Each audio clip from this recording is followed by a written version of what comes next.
on the verge of connecting our brains with the cloud. And just like our cell phones do a limited amount of computing on the phones, and the majority of the hard work goes from the phone to the edge of the cloud, and then the answer gets calculated there, it comes back to the phone. If I connect with you through the cloud and know your thoughts so intimately, it is an extraordinarily different world we live in, where 8 billion people are connected at a level of empathy like never before.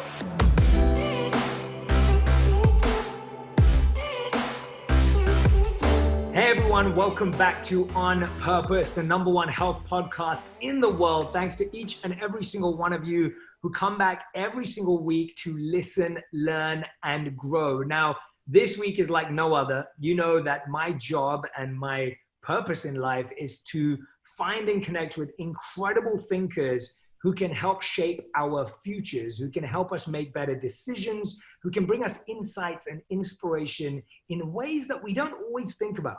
And today's guest is someone that I followed for a very long time, read a ton of his work, and I feel really, really grateful to be speaking with the one and only Peter Diamandis. Now, he was recently named by Fortune as one of the world's 50 greatest leaders. Now, Peter Diamandis is the founder and executive chairman of the X Prize Foundation, which leads the world in designing and operating large-scale incentive competitions.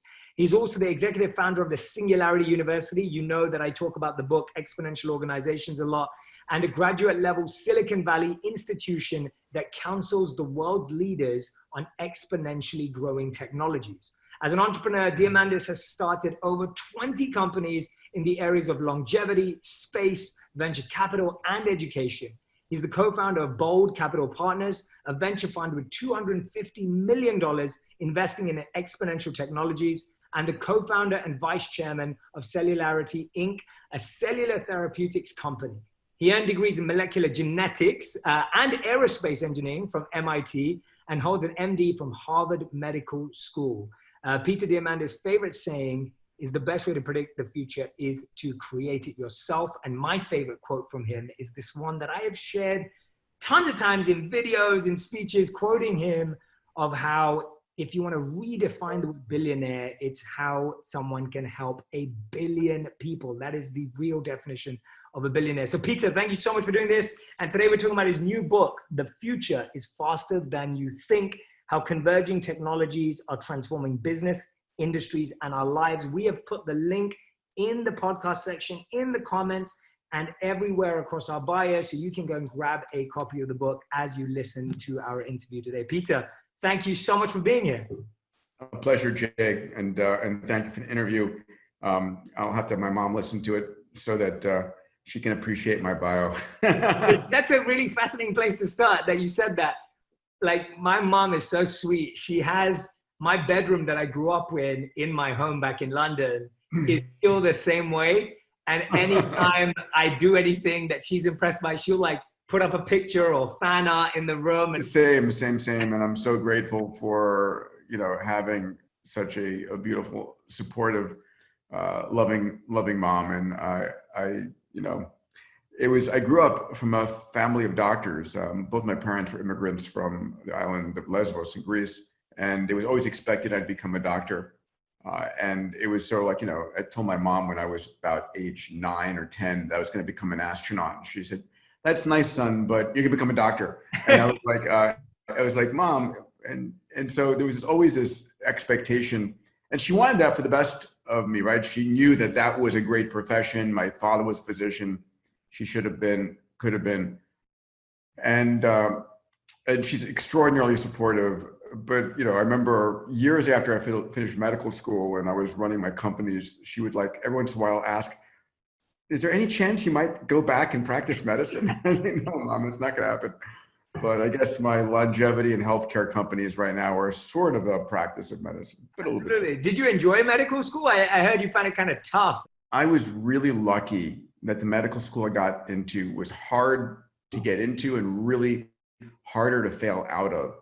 I was running 2 companies my last year of medical school, and it was a situation that was much more akin to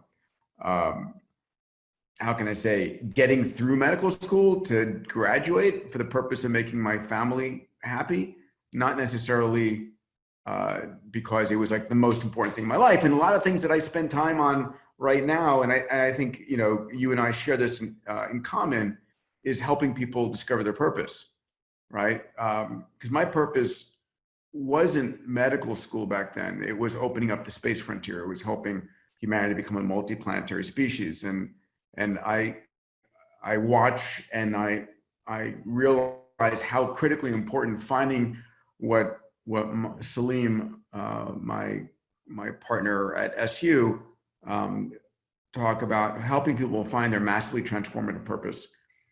And there's a great quote that I love. Mark Twain said, "There are two important days in your life: the day that you were born and the day that you found out why." And so that's super cool. Yeah, I actually wanted to share with you. So I was very fortunate. When I was at Accenture, they would invite Salim to speak fairly often. I'm sure you've spoken there too, but when I was there, I remember him coming, and that's when I got exposed to exponential organizations and MTP. And it was MTP that actually helped me find my MTP, which was making wisdom go viral. And that actually came from studying MTP in the book. And so it was, it's been very, very deeply connected with how I kind of found articulation of my journey. So share a bit about that MTP, because I feel like so many people are looking for their purpose and they're looking for their passion and they're looking for their calling. But MTP really nicely defines it, I feel, in quite a unique way. Just let's just start there before we go. So I think, you know, Jay, I think that there is nothing more important than finding a person's purpose, an individual's mindset, right? It's like your mindset is everything. Your mindset for me, and the mindsets that I teach are an abundance mindset, an exponential mindset, a gratitude mindset, a purpose-driven mindset, a solution-driven mindset, because how your mind thinks and processes information ultimately is the most important thing. You take away all of the wealth that Jeff Bezos, Elon Musk, Bill Gates, whomever you want has, and you leave their mindset with them, they will reaccumulate that wealth. They will create a major impact on the planet with that. So mindset is first and foremost critical. When I talk about a massively transformative purpose, I think about this as first and foremost, what is the impact you want to leave on the planet? Not necessarily what makes you happy, what do you want to do, what is it that is the purpose of your life? And I think about your MTP as the canvas upon which you're going to paint. And your MTP, for me, my MTP was making humanity a multi-planetary species, opening the space frontier. That was my first one. And I'm very clear with individuals, you don't have to have just one in your life. It doesn't have to last you your entire life. It doesn't have to be perfect. You can change it tomorrow. You can change it next month. It's important for you to try one on.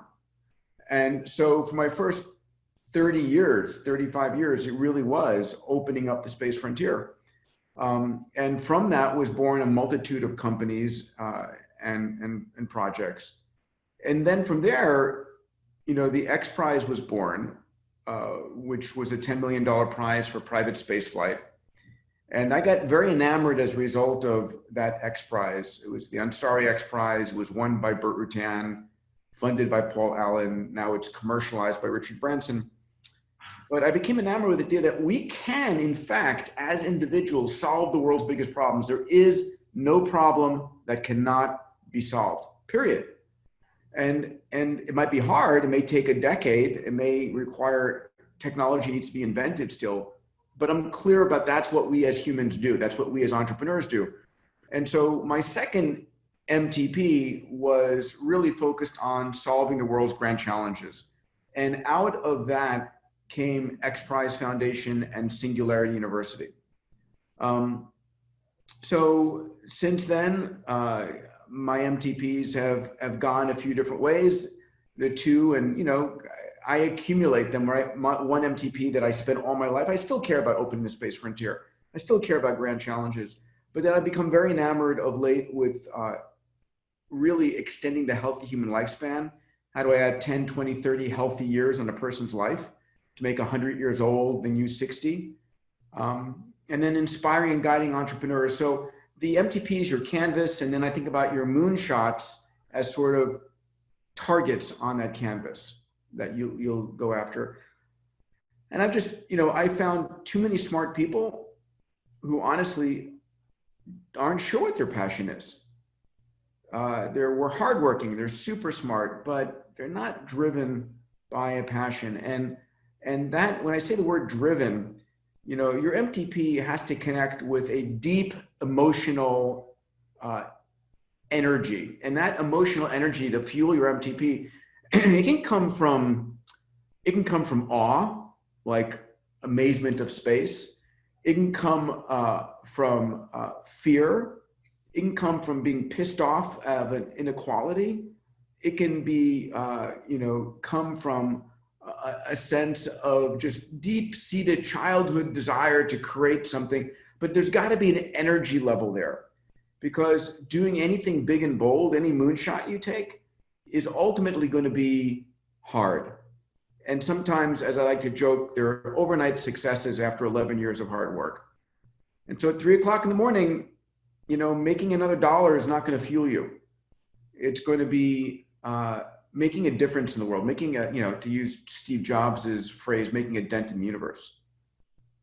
Yeah, absolutely. Absolutely. And one of the things that I love that you said there was around, you got to try it on. And the reason why I love that is because we don't even buy a piece of clothing without trying it on. We don't place a piece of furniture in our home without positioning it and trying it. And it's funny that when it comes to passions and purposes, we're trying to figure it all down on paper, but we rarely try it on, like physically just put it on and go, how do I look in this? How do I feel in this? Does it fit? Does this need to be adjusted? And it's like, that's the same mental process that it takes to find your passion and find your purpose. You got to try it on. And you said that, I love that. So thank you for sharing that very, very, very subtle but powerful advice on how to think about our purpose and our passion. And I really want to dive into the future with you today, because what I love doing is, you're fascinated by certain things, and I want to follow your fascination so that we can unravel it for my community today. And I guess the biggest question, I used to live in New York City, and about 2 years ago, I did this little mini, just quick social experiment. I went out on the streets of New York and I stopped people at Madison Square Garden and Times Square and Madison Square Park. And I would just go up to people and be like, what are you most scared of? Like, what are you most worried about? And I literally got 3 answers. The number one answer was the future, right? People were like, I worry about the future. Another top answer was money. I worry about money. And the third one was like, I worry about my kids. And it's funny because all 3 of them are so aligned. Like, you worry about the future, but you also worry about how much money you'll have in the future, and you worry about your kids' future right now. When the future is faster than we think, what is it about the future that we fear so much? And when we're listening to you, you're like, the future is actually even faster than you think. Should people be more worried? Or is that like a wake-up call and an alarm? It was about 8 or 9 years ago. I just published my first book called Abundance. The Future is Better Than You Think. And it was a magical moment for me. And it was something that came from my heart and my soul. And I remember sitting down with a gentleman by the name of Dan Sullivan, who's one of my coaches. And he said, Peter, most people fear the future. Do you know that? And I said, no. And he says, well, they do. Why don't you? And I said, well, I guess I don't feel the future because I have a good sense of what's coming. And I'm excited about how it's going to empower me to make my dreams come true. And I realized that most people are fearful about the future because they don't know what's coming and they don't have a sense of what is possible. And it's, of course, there is a validity in, as things are changing faster and faster, your ability to predict what's coming out years in the future, it becomes harder and harder. But there's a reasonable ability to predict what we're going to see in the next decade. And in fact, that book, which came out in January, does a damn good job at outlining what's expectable in computation, sensors, networks, AI, robotics, 3D printing, synthetic biology, augmented virtual reality, blockchain, and the implications that those technologies will have on the industries we live in, the retail, health, education, finance, insurance, name all the, real estate. There are going to be some definitive changes coming. When exactly they come, how fast do they come? There's some variability, but we can be clear. We're going to have autonomous cars. We're going to have flying cars. We're going to have Hyperloop-like services. We're going to see higher and higher quality 5G with VR and AR transform how we interact with ourselves and our environment. And all of these things are going to change every single industry. So I focus on that. I teach that, I write about that, I blog about that, and I start companies based on that prediction. But ultimately, my job is for people to get excited about the future. So what I say is, listen, there's no on-off switch. There's not a way of slowing it down or turning off the progress.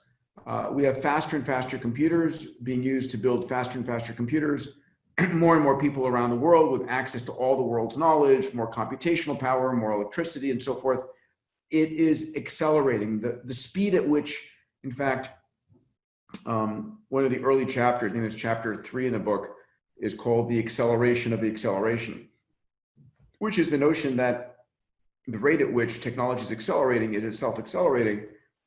It's becoming cheaper, and you can become scared by that, or all of a sudden you can flip the model and be like totally empowered by that and saying, that's awesome.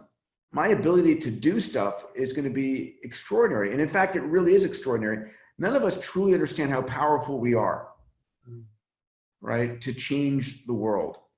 Every one of us on our digital devices have access to more knowledge in the world than presidents of countries had 20 years ago. We have access to more computational power, more access to, name it, pick it. We're demonetizing, making cheaper and effectively free, and democratizing, making available to everybody, all of these things. So what are you going to do with it? This goes back to the original question of what's your MTP? If you've got all this power, which we do, what will you do with it? What impact will you leave on the planet? And that's a really powerful way to look at it. It's, you're spot on that when you see all this access, but we also know that humans make bad choices when they have choice. We also know that when you look at the studies around, I think what's that famous study that they did with like the jam jars in like the supermarket store. And when humans have more choice and more information, the majority of us are not good at processing all of that. And therefore we find it overwhelming, right? And we get overwhelmed, we feel pressurized, and then we tend to make bad decisions. And you say it in your own words, you say we haven't had a hardware upgrade in our brain in over 200,000 years. Do you think that what part of our brain is not upgraded and kept with the advancement in technology that we've created? And what part of it's faulty or needs to be adapted out? So the challenge is that our brains are limited, as beautiful as they are and as brilliant as they are and what they've created.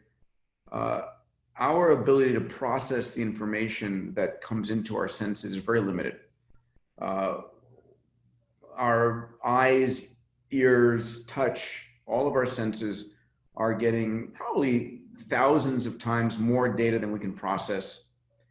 And so over the course of millennia, it's not just for humans, it's for all animals, we've created what we call cognitive biases.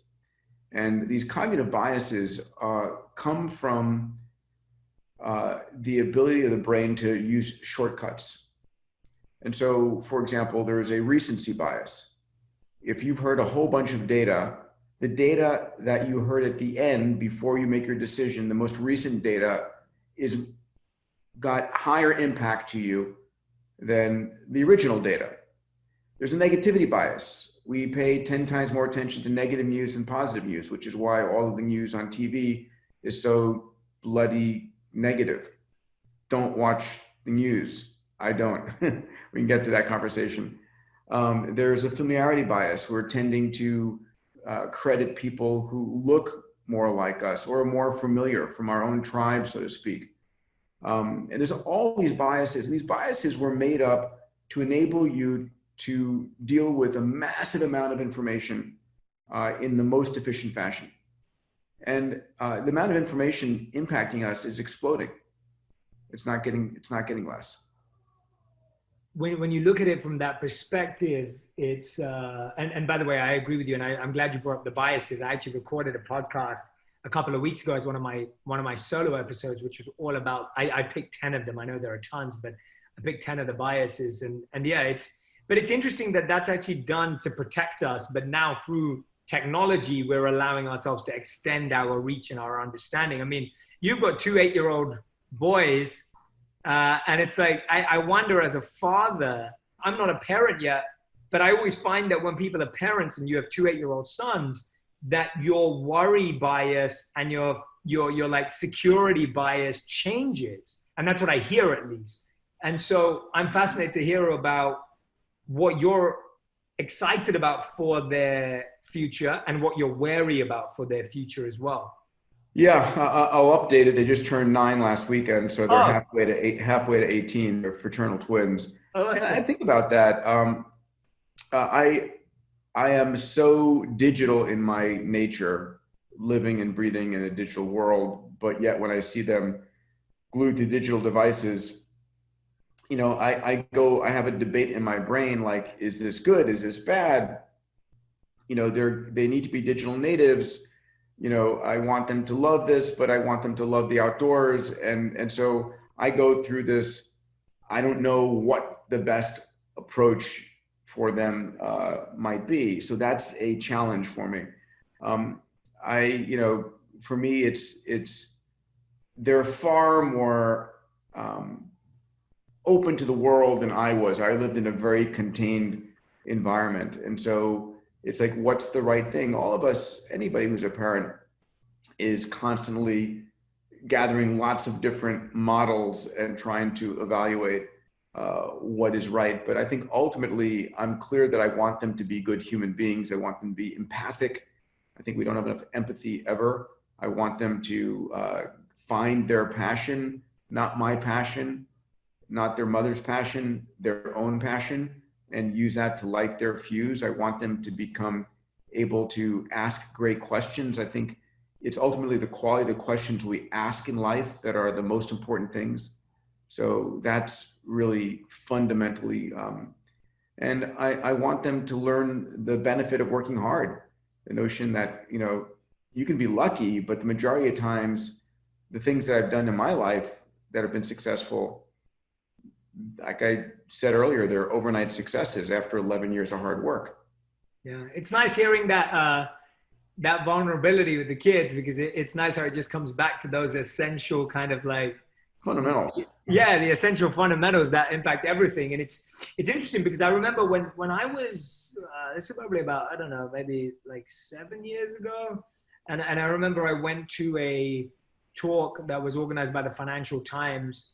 And it was Eric Schmidt, and I don't know, you probably even know Eric. Well, I know Eric well. Yeah, yeah, exactly. So I was just thinking, yeah, so Eric, and I can't remember who did it with. I need to remember. Anyway, so it was about the book, How Google Works, and the book was fantastic, one of my favorites also. And his partner who was with him, I can't remember who it was. I need to remember. Anyway, he was sitting with someone, and that person was asked a question from a person in the audience that said, well, what do you think we should be working on? And their partner said, well, the world's going to be owned by data. So 7 years ago, he said, everyone in the world should become data analysts. And if you become a data analyst, then you will be the most successful person as life goes on. Now, I like what you said differently there, that actually you want your kids to follow their passions, not your passions, not your wife's passions. Tell us about some of the skills that are going to be more valuable moving into the future, and how people can apply their passions to those. Because I feel like you see it more as a synergy between the two, as opposed to like for example, I love data, but I'm not a data analyst, and I get data and I use data, but that's not the skill I focused on. When people say, well, what technology should they get into? What industry should they get into? And, I say, number one, they should get into what they love. it's become clear about what are you passionate about. And along those lines, it's really important to understand the problem in that area more than anything else, because the technology is constantly changing, right? The technology is constantly being updated, upgraded. And if you become an expert in a particular technology, that technology is going to no longer be here some single digit N years from now. But if you're an expert in the problem space, the problem's going to still be there, or elements of the problem are going to still be there. So how do you become an expert in what hasn't worked and the problem space so you can apply new technologies to it? I think that's an important set of thinking there. Again, part of me is teaching the kids. I can't teach them that. It's asking the kids, inspiring the kids to ask great questions, because question asking, we're heading towards a world, Jay, where you're going to be able to know anything you want, anytime you want, anywhere you want. Again, you can ask any question and the data will be there to answer it. I like to use as my example, asking the question, what's the average spectral color of a man's jacket on Madison Avenue? You can ask that question and know the answer, right? Not approximately. There will have been, tens of thousands of cameras imaging people as they walk down, being able to do the spectral analysis. And then you can ask another question like, is there a correlation between any ad campaigns and what people are wearing today? Who knows? But it's, again, if the data is there, if we're living in a world of 1 trillion sensors today, 100 trillion sensors by 2030, these are drones, satellites, forward-looking cameras on augmented reality goggles, cameras and LiDARs on autonomous cars, imaging everything. You can start to ask unusual questions and get unusual answers. Yeah, I've got an unusual question for you. When you talk about, a multi-planetary species, if, let's say, we were able to create a new home and you were one of the first people to go to this new home, what would be the first rule or law that you would set in this new home? and how would you ensure, because I'm assuming, but I guess, how would you ensure that we didn't destroy that new home, or is that inevitable? So that's my interesting. I hope. So those are two different questions. Yes, two questions. Yeah. So the first thing is that the technologies that will bring us to a new home will allow us to continually go to new homes. What I mean by that is, if you think of the Earth as a living organism, we'll call her Gaia for the moment. Gaia is about to bud, meaning part of Gaia will break off and become a new organism. And that budding will be some number of human beings, all of our data captured in the global internet, all the languages, knowledge, song, bird song, genomics of every species, Noah's Ark, so to speak. And so I can imagine us budding onto the moon, onto Mars, onto free space colonies like O'Neill colonies. And then as those colonies grow, they will bud again. We have the potential to have trillions of humans out into the cosmos. So the first thing we need to do is make sure that we have, plenty of room for growth. We humans do our best work on the frontier, where it's really a meritocracy, where it's not the color of your skin or what you believe, it's do you do the best work? I'm still cogitating in the back of my mind, what is the first law I would pass? Is it like maximize happiness? Is it, I don't know. Do you think moving to another planet is an opportunity to get right what we got wrong? Yeah, I think one of the challenges is it's really hard to start afresh. Yeah. So, it used to be that if, in the early American West, for example, 300 years ago, if you did something wrong, if you really screwed up your reputation, you could like move away, pick a new name and start again. Yeah, it ain't gonna happen anymore. Your genetics and your facial pics and profiles chase you every place. And there's no place you can go really and experiment with a new government. It's like, yeah, I got a brand new form of government. I'm going to take over Santa Monica and try it. That doesn't work. Yeah. So where could you do that? Well, there are two places. The first is that we're going to see this happen in space. It's going to be interesting to see when we get off planet. Is it going to be a government like the United States or China or Russia or whomever who says, oh, well, we're bringing our jurisdiction with us? Or is Elon or Bezos going to say, no, we're starting tabula rasa and we're creating something based on these first principles. I paid for it, my first principles here. The other place that's going to happen sooner and have a lot more opportunities in the virtual world.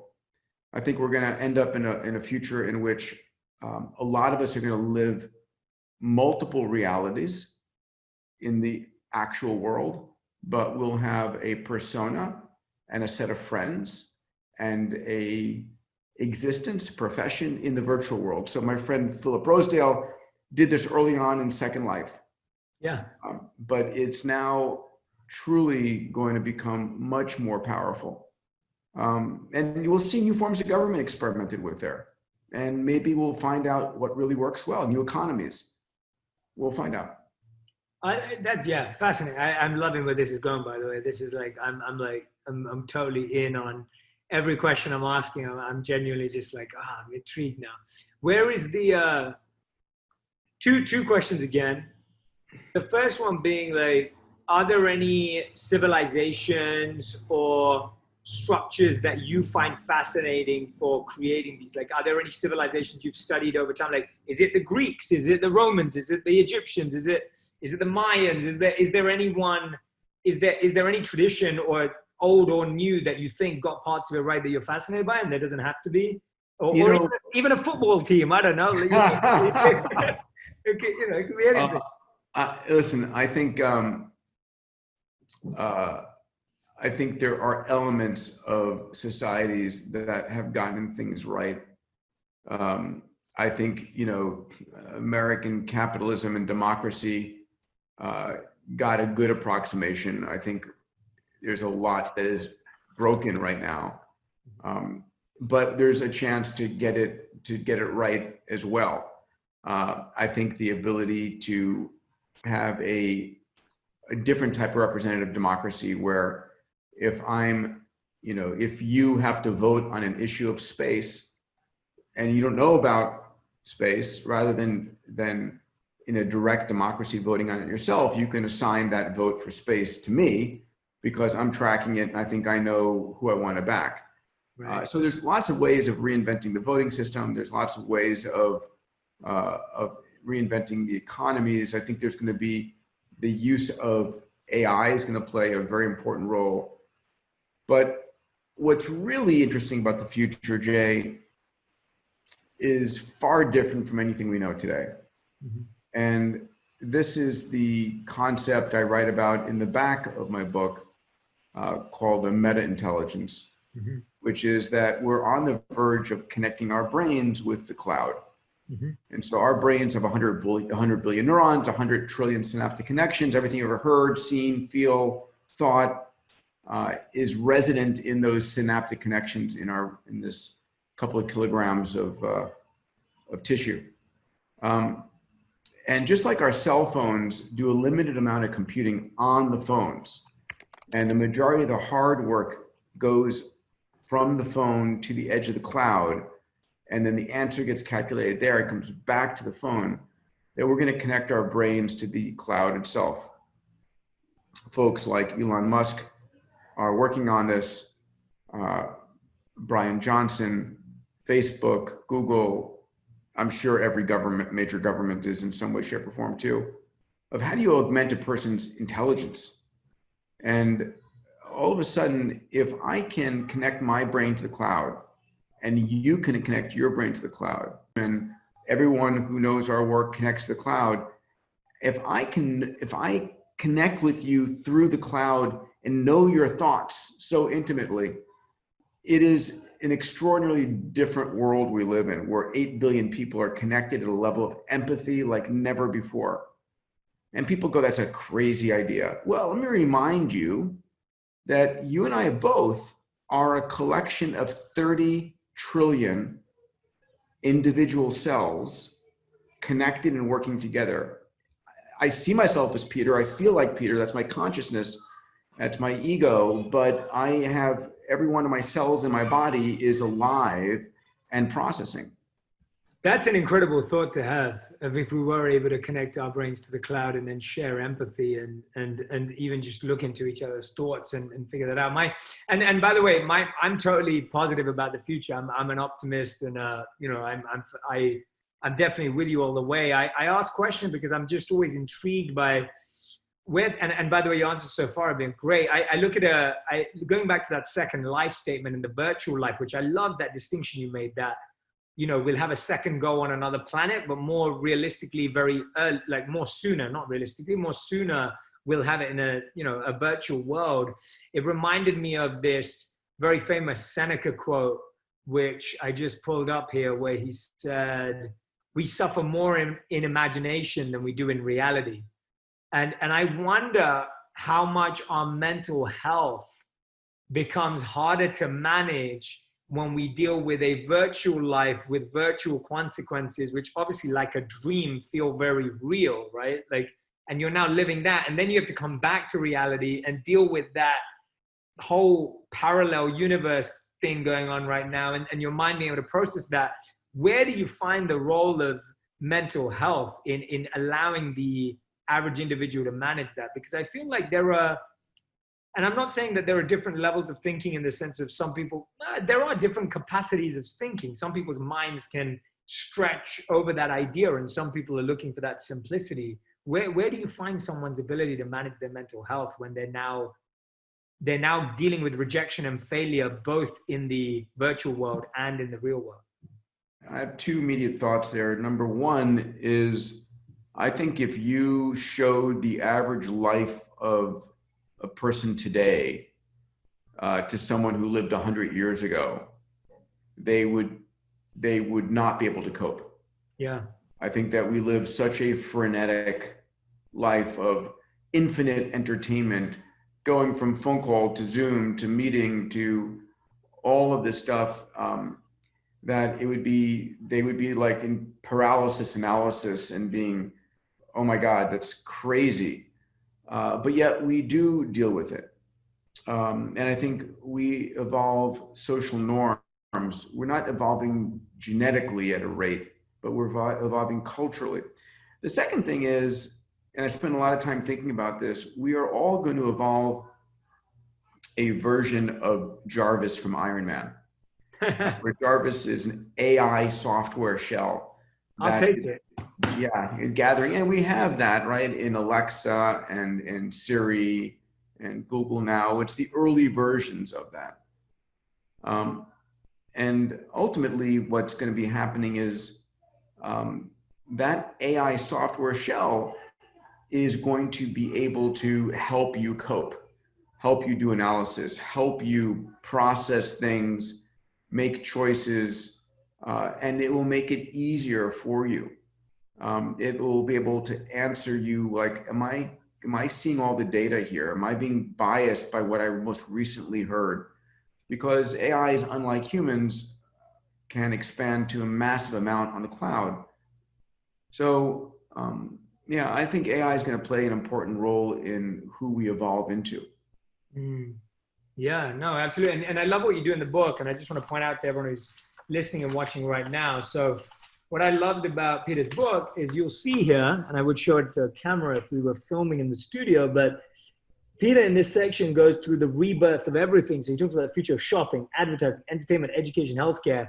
So I'm only diving into parts of it that I'm fascinated by, and asking a lot that isn't even in the book, because I really feel the book so brilliantly covers the industries that are going to change, and whether it's your industry or an industry that's connected to your industry, I think it's highly relevant because you're not going to find the information in here anywhere else. So Peter, with that, let's dive into the health part, because I think health is such a big thing that obviously my community audience cares about. And you talk about making 100 years. Yeah, let me just hit one more thing on mental health. I think it's really, really important here for people, which is our brains are sensitive to what we let into them. Mm-hmm. If you're letting in danger and damage and issues and problems all the time, if you've got the crisis news network, what I call CNN or Fox, I don't have a good acronym for them yet, on all the time and just blasting you with every murder, every problem, every lie, every issue around the planet, then you are going to be just decimated. So one of the things we need to do is be very careful about what we let into our brains. Yeah. It's like you are the average of the 5 people you spend the most time with. You are impacted by the environment you're in, what posters you have on the wall, what content you let in. And so that is such a fundamental, you couldn't pay me enough money to have a lot of the content presented by television and newspapers and magazines. They couldn't pay me to have me absorb it. And I'll just, as an aside, Jay, I started a secret project 3 years ago that we're now just beginning to tell the universe about. It's a project called Future Loop. I built a team around an amazing machine learning scientist, Morgan McDermott, and we built an AI platform that scans all of the news around the world, scientific journals, social media, all the mainstream news and so forth. And it's able to filter the news in a way that's really important. Number one, it can filter the news from a positive sentiment and a future forward sentiment, and look at what are the exponential technologies reinventing whatever industry you're interested in. So you put in shoes or bananas or whatever, and you'll see the future forward news of how that area is being reinvented. The system is able to create an avatar, a digital avatar about anybody, meaning it can create a digital avatar of Elon Musk or myself or Ray Kurzweil, and it can then say to that digital avatar what news is out there that you're most interested in reading. So the system can say, hey, this article is recommended by virtual Ray Kurzweil and upvoted by virtual Peter and virtual Elon. And so you can see the news filtered in that fashion. So for me, it's about really being careful about what I absorb. There's so much extraordinary news out there, but because negative news sells 10 to 1 over positive news, we rarely see it. Totally. When can we start using that? So it's in a free beta right now. If you just go to futureloop.com and register, so many features are going to be added. I love it. It'll be free or some version that will be free for many years to come. So it's meant to be a means for reinventing the news you receive, and very importantly, to shape our mindsets. Futureloop.com. Yeah. I love that. That's awesome. That's such a great idea. I think that's absolutely brilliant, because I'm a believer with you. Like I stay informed, but I don't sit there watching the news. Like, I think there are multiple ways to be informed and know what's going on without having to sit there in front of a TV. And I like the Crisis News Network acronym. And there's also I was trying to play around with the Fox one you sent, and I thought of fear on Xerox, like almost on copy, or like fear on Xerox. Yeah, fear on something. X is a hard letter to think of words with. But yeah, it's just fear, right? Like scare.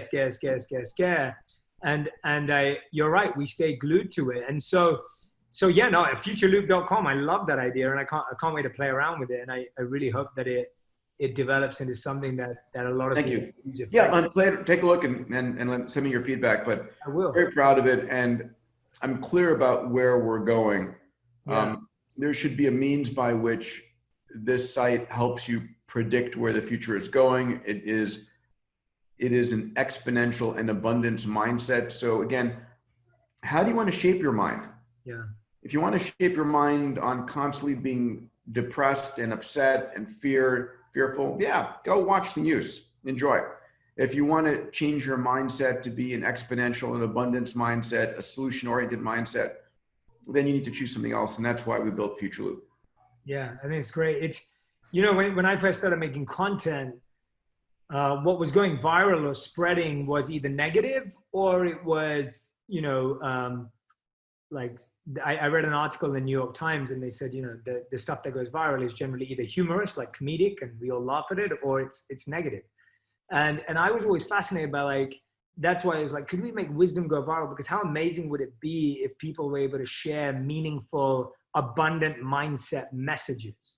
And so when I started out, that was kind of like a hypothesis. I was like, you know, is it possible? And all I've seen, and this is thanks to the community and the audience that's tuned in right now, and anyone who listens or watches this, it's been insane that we've had for 2 years running some of the most viewed videos on social media or the most listened to podcasts. And it's like, it just shows that we as creators are constantly selling audiences short by choosing the easy thing to put in front of people.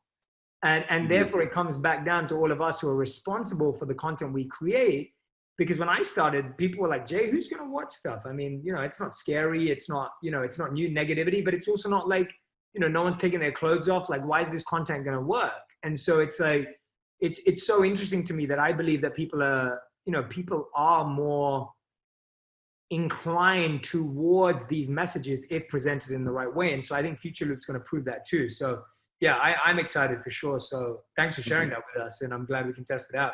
I was going to ask this question about health, because you talk about making 100 years old the new 60. I wonder, if you were able to do that, what would you hope people would achieve in that extra 40 years? Because that's what fascinates me the most. To me, I believe it's possible. I'm with you. But it's so, what do you hope people achieve? You mentioned Singularity University earlier. Yeah, love it. And I'm very proud of that. Ray Kurzweil and I co-founded it, him as the chancellor, myself as the co-founder and chairman. And there's a concept called the singularity, which is that, and I write about in The Future is Faster. You think that the world is getting faster for a number of reasons, and the rate at which it's getting faster is itself accelerating. And there's a concept called the singularity, which borrow its name from physics and the black hole, the idea of a singularity, that there is an event horizon. Yep. And thus singularity is a moment in time in the future in which the rate of change is so fast that it's impossible to predict what happens next. And ultimately, Ray's prediction of when that will occur is the late 2030s, right? So early 2040s. So, you know, think about that, it's 20 years away from now, you know, 25 years at most. And if that's the case, then we're living in a time where we're not far from having everything possible, you know, where we have nanotechnology and AI and 3D printing and all of these technologies enabling us to make our grandest dreams come true. So I want to live long enough to see that. I think at that point, everybody becomes a creator, the ability to make your grandest dreams come true, solve problems and such. So I think that's part of the equation. My other vision, and I spend a lot of time in companies that are about stem cells and exosomes and Wnt pathway manipulations and a whole slew of different companies. But I think a lot of it is living your full life's potential without having the suffering, right? And it's how do you, at the age of 100, have the aesthetics, the cognition, the mobility that you had at 50 or 60, and you're not in a wheelchair. We're actually enjoying our lives. It's because right now we really have sick care. We have no health care. That's so true. Yeah, I mean, I'm hoping that with that more time, and you also talk about how, you know, we're going to have more wealth. I think you say in the book that we'll have 10 times as much wealth. In a decade, we're going to create more wealth than we have had in the last century. Sorry, that's what you say. It's, with that more health, with that more wealth, I wonder what's going to help us use it wisely. Because I always feel like having more isn't great if you don't know what to do with it. And I wonder, how do we help people and ourselves know how to be prepared for that more responsibility? Because I feel like whether it's wealth or greater health, all of that is a gift. And it's almost like what we do with that gift is what makes it useful. And I feel like you sound optimistic that we will do something useful with it. I do. I think people, part of my purpose is helping people find their purpose. And I think people who have found their purpose are able now to solve more and more problems. The reason that the world is getting better at an extraordinary rate, and a lot of my work is showing that we are creating more and more abundance, is that people can find and solve problems greater than any time ever before. And there are more and more entrepreneurs. And, this is by almost every measure, making the world extraordinary. Of course, I'm not irrational. There are reasons to fear. But on the whole, even though between 1900 and 2000, we had World War I, Spanish flu, World War II, Great Depression, Vietnam, and 150 million people died, the world still got better at an extraordinary rate over that century. And I think that's going to continue. Yeah.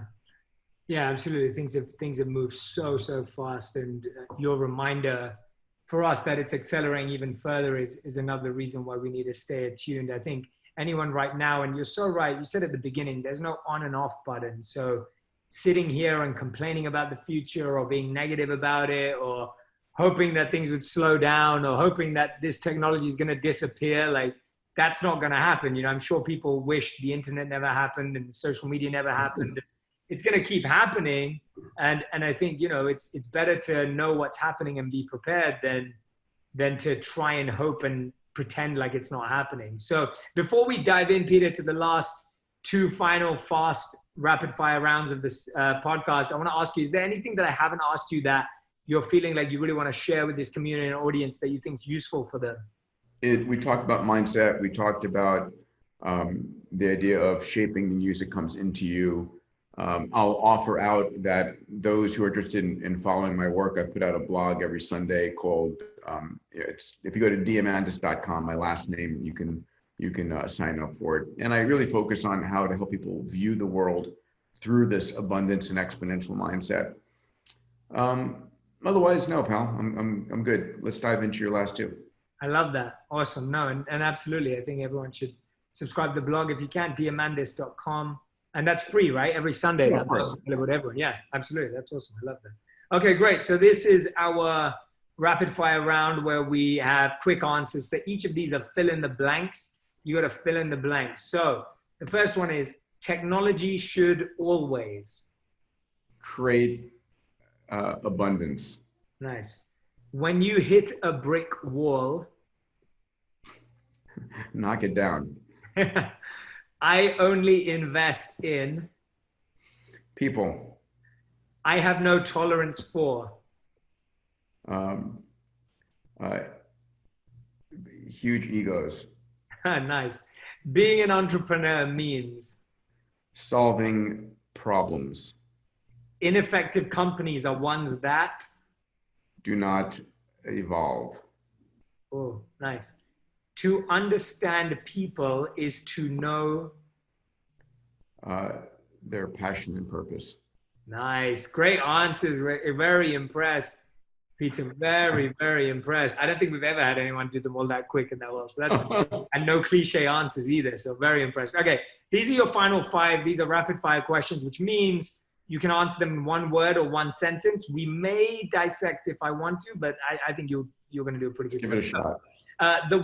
These are your final five. The first question, the one lesson you feel helped you the most throughout your career? To follow my dreams, and making a quick buck was a waste of time. Nice. Okay, question number 2. What do you want to leave your kids with that you didn't have growing up? The freedom to pursue whatever they desire in life. Okay, awesome. This is more generic, not about your second planet. If you could create a law that everyone would have to follow in the world right now, what would it be? Oh, wow. Man, back to the laws again. I love laws. I love laws. I think laws, when we think about making laws, the reason why I like the question is not. So, Jay, I have a whole set of, I call Peter's Laws. I don't know if you know that. I didn't know that. Yeah, I've sold hundreds of thousands of these posters when I was in college. A friend of mine put on the wall Murphy's Law, if anything could go wrong, right? I was so angry at that because it pissed me off. I went to my whiteboard and I wrote, if anything can go wrong, fix it, to hell with Murphy. And put Peter's Law. And then it went on from there. When given a choice, take both, start at the top and work your way up. The squeaky wheel gets replaced. No simply means try again one level higher. You know, the best way to predict the future is create it yourself. So I've got like 30 of them. I love that. That's awesome. I love those. We're going to have to see them in the next blog. Google Peter's Laws, you'll see the poster. Yeah. Great. I didn't know that. Yeah, no, laws to me dissect our deepest values. They're the best at telling what we really care about. Okay, good. All right. So we've got a whole list to go there. And okay, 2 more questions left. Number 4, what is something that you know that you think is so right and so true, but other people would disagree with you on? So what is something that you're I'm clear about it, that the world is getting better on almost every level at an extraordinary rate. Yeah, interesting. That is something that I think people would debate for a long time, for sure. So yeah, I agree. Good answer. And 5th and final question, what was your biggest lesson from the last 12 months? I think one of my biggest lessons has been the ability to work and grow closer to my team digitally than being physically in person. I had very much a mindset of we have to be together, we have to come to the office and so forth. And it's been pretty damn effective in terms of operating as a virtualized team. Yeah. Yeah. Love that. Thank you. That is Peter Diamandis, everyone. Talking about his new book. Since January, The Future is Faster Than You Think. Go and grab a copy. We put the link into the comments and all of the sections with the podcast. I really hope you go grab a copy. Like I said, today was a fascinating one for me because we didn't really follow a script. I just went straight in on stuff that was really, really on my mind about the future. And that's what I love, that you get to do that with Peter. But in the book, like I said, Peter actually breaks down the future of advertising, the future of education, the future of health. It goes deep into it. So whether you want to understand an industry that you currently work in, an industry that you're fascinated about, an industry you know nothing about, it's important to know what's happening in the future. So you may just go on the internet and look at trends of 2020 and 2021, but it's, you know, this is totally beyond that. So I hope you all go and grab a copy. And Peter, thank you for your time today. And I'm excited to be in the same room with you, man. This is like... Thank you, Jay. Well, I look forward to doing this again and physically connecting as well. I wish you health and happiness and all. Thank you, Peter. Thank you so much. And love to your family as well. And yeah, really, really grateful to connect today, finally, after a long, long time. Thanks, pal. Awesome. Thank you. If you want even more videos just like this one, make sure you subscribe and click on the boxes over here. I'm also excited to let you know that you can now get my book, Think Like a Monk, from thinklikeamonkbook.com. Check below in the description to make sure you order today. The best lives in some ways are unadorned lives that are not adorned by the trappings of wealth or performative complexity or posturing or status seeking, but are the simplicity of, do you have people who love you and do you have people you love?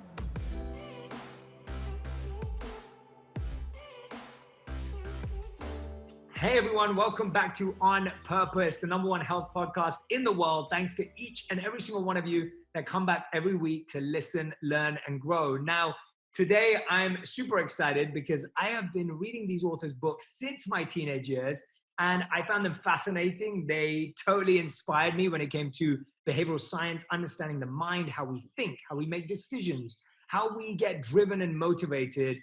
and I've been a fan ever since. So this is a true fan moment for me. Our guest today is none other than Daniel Pink. He's the author of 6 books about business and human behavior. His books include the long-time running New York Times bestseller, When, which we'll be dissecting today, A Whole New Mind, as well as the #1 New York Times bestsellers, Drive, which was actually the first book that I read from him, and To Sell is Human.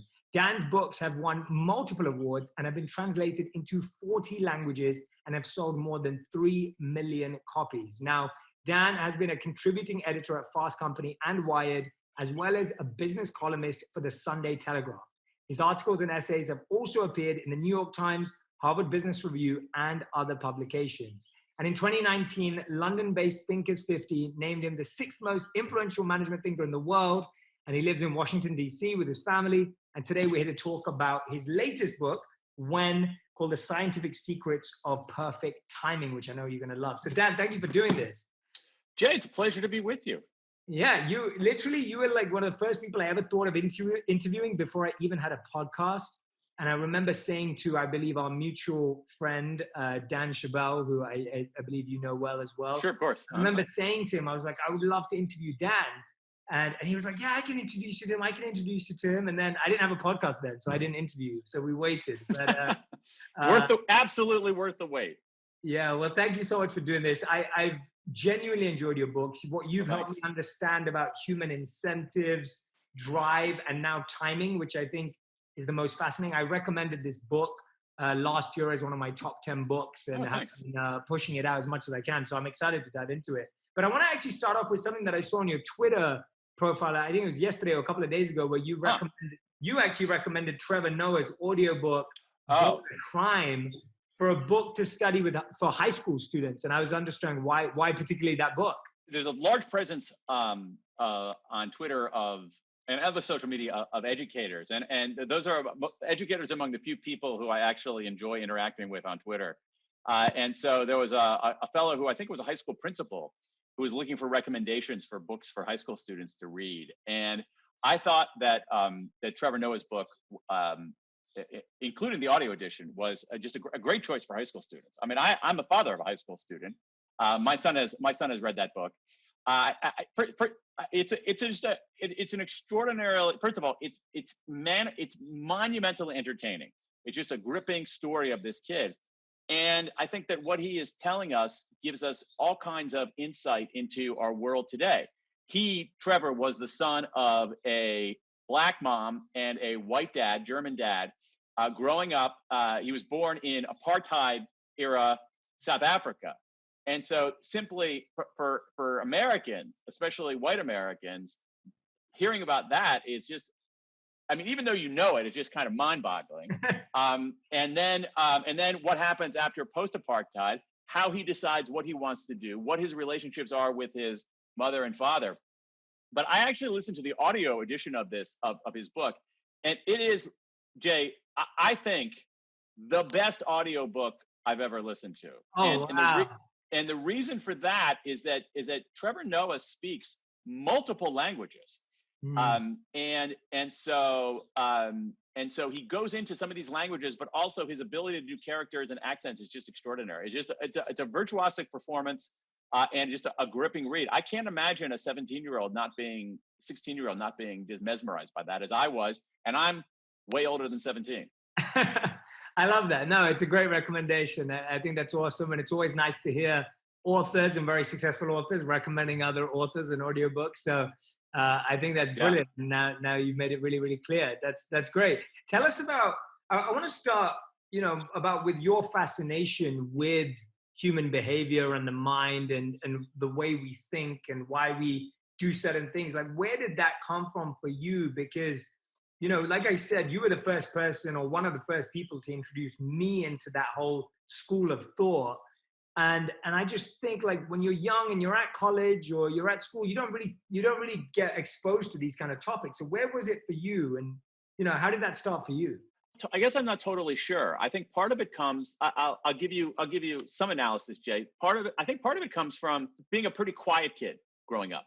I wouldn't say shy, but just kind of a quiet kid.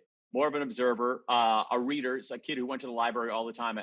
And so just that sort of putting myself, always feeling like I wasn't quite in the center of things, but was kind of on the periphery observing.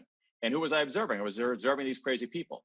And so that I think that was part of it. I also was fortunate enough when I was in college to study my very first trimester in college. I took introductory to psychology and loved it. I studied a lot of economics, a lot of psychology, and but I actually majored in linguistics, which is another social science. So I was always keenly interested in it. I think if I had my I can totally see in retrospect if my life that I would have become a professor rather than doing the noble hackery that I'm doing today. No, that's awesome. It's interesting always how people got to where they got to, and I'm fascinated that you haven't fully dissected your journey and like broken it up into little pieces. And I quite like that. I think it's very humble of you, actually. Well, I also think it's thank you for that. I'm not sure that it's humble as it is accurate. I think a lot of times there are different vantage points in looking at these journeys, and I like the metaphor of a journey. There are different vantage points in looking at these journeys. So if you're in it and you're navigating your way, at least for me, there was much less intention than one would think. Luck, that kind of thing. I think that in some cases, just because it makes us more comfortable existentially, we look back on these things and say, oh, there was a clear narrative to that journey. Yeah. And there might be. I think that retrospective look is actually valid, is valid too. Yeah, absolutely. And I know that you spent a lot of time in Japan, right? Or you spent some time in Japan. Yeah, I spent some time in Japan, sure, yeah. What's the culture like, or what kind of influences have you taken from that culture into your life? Yeah, it's a really interesting question. Probably more profound than I realize. I think that one of them is the virtue of simplicity. I think that there is, living in a Japanese Zen garden style house, that there is in Japanese design, and in certain sorts forms of just Japanese culture, there is a premium on that simplicity. And I think in many cases, in many realms of particularly American and particularly kind of elite, well-educated American circles, there is this kind of performative complexity. I mean, even that phrase performative complexity is an example of, well, no, it's total BS because it's an example of performative complexity. Basically what it is that people want to feel smart. And the way that they want to feel smart is by making things really complicated. And to me, one of the things I absorbed from spending time there is actually the keenest form of intelligence is to make things as simple and clear and elegant as you possibly can. Whether you are writing a book, whether you're making a film, whether you're building a house, whether you're raising a family, anything like that, there's a virtue in that kind of simplicity and clarity. So I think that's probably the thing that sunk in the most for me. That's so profound. I'm so glad you shared that. Actually, I didn't know what answer you were going to give, and neither did I. And I love that because I've always thought that for a while. Like, all my work is inspired by two statements. One statement is a statement often attributed to Martin Luther King, where he said that if you want a new idea, read an old book. And so I have this fascination with timeless wisdom and kind of truth from the past. Yeah. And then the second one is from Einstein, and when he said that if you can't explain something simply, you don't understand it well enough.